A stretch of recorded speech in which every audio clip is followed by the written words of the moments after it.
game, and I told him I hope he wins the league.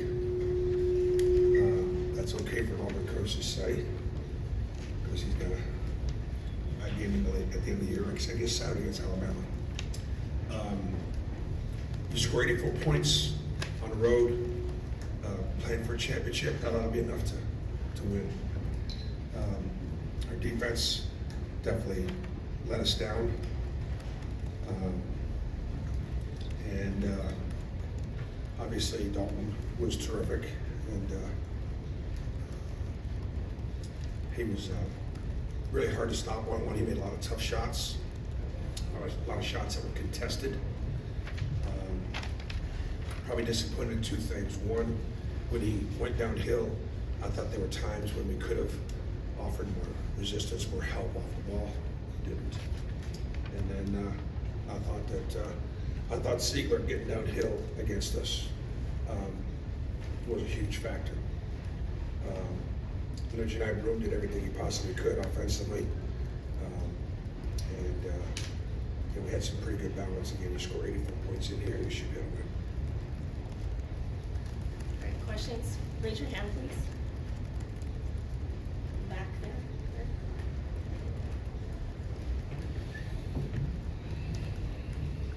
You mentioned connectability to go one-on-one. When a guy like that is as hot as he is the best course of action to let him go one-on-one and just try to make it tough, or send a double like he did a few times?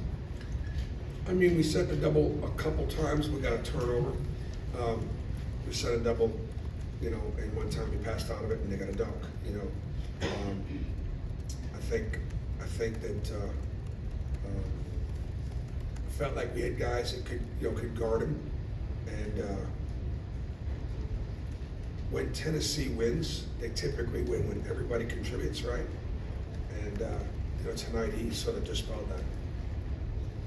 Gentlemen, you're at the back.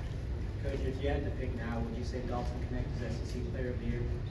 What I've always done and what I've always believed in is I've voted for the best player on the best team.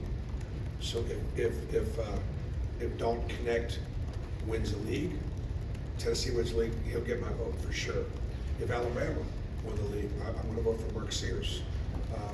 I typically just have always voted for the best player, the best team. All right, Ferguson and the purple hoodie. Bruce, you talked about the defense. Offense, though, no shots in the last, no field goals in the last few minutes. Did you see anything different from your guys on offense, or what Tennessee was doing on defense? Kind of slowed down. Y'all had a really good second half. Say that again, the last what? The last 253, you didn't have a field goal, but you guys had a really good second half on offense today. That changed from what you saw down the stretch. I think you asked and answered it.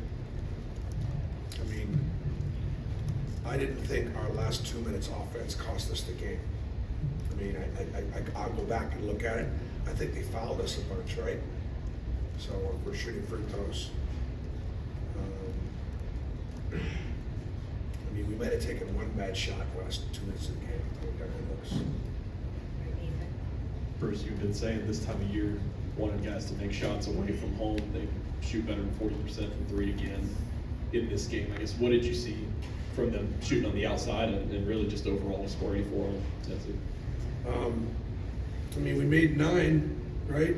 Shot 40%. I mean, we scored 84 points. I can't really, I can't really fault our offense. I just can't.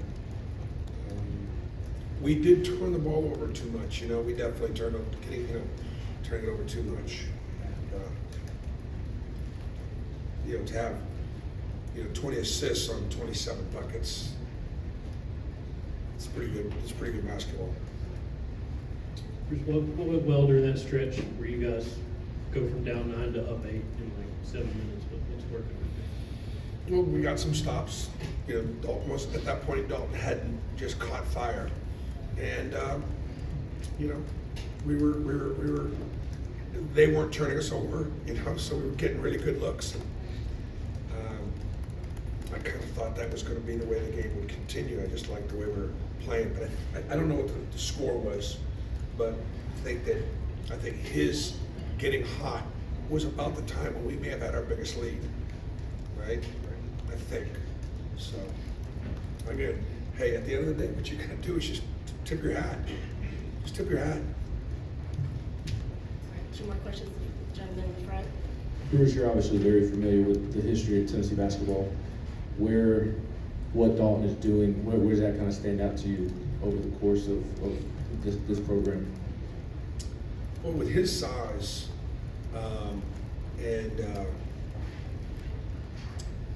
the versatility there, and I just can't think of anybody quite like it, right? But just like anything, like what we're trying to do at Auburn, is like if they win the league, if they advance in the tournament, he'll have a chance to go down as one of the all-time greats. You know, it's, at the end of the day, he knows that as a great individual, if this team can make a run, then he'll be talking about it for a long time. All right, AP and then Ferguson with the last question. Coach, what made Broom so effective tonight? He's a handful down there. I mean, he's a handful. He got fouled. He got fouled every time we threw it to him, and he's a confident player, and I trust him. And he's clearly one of the best players in the league. He's one of the best centers in the country.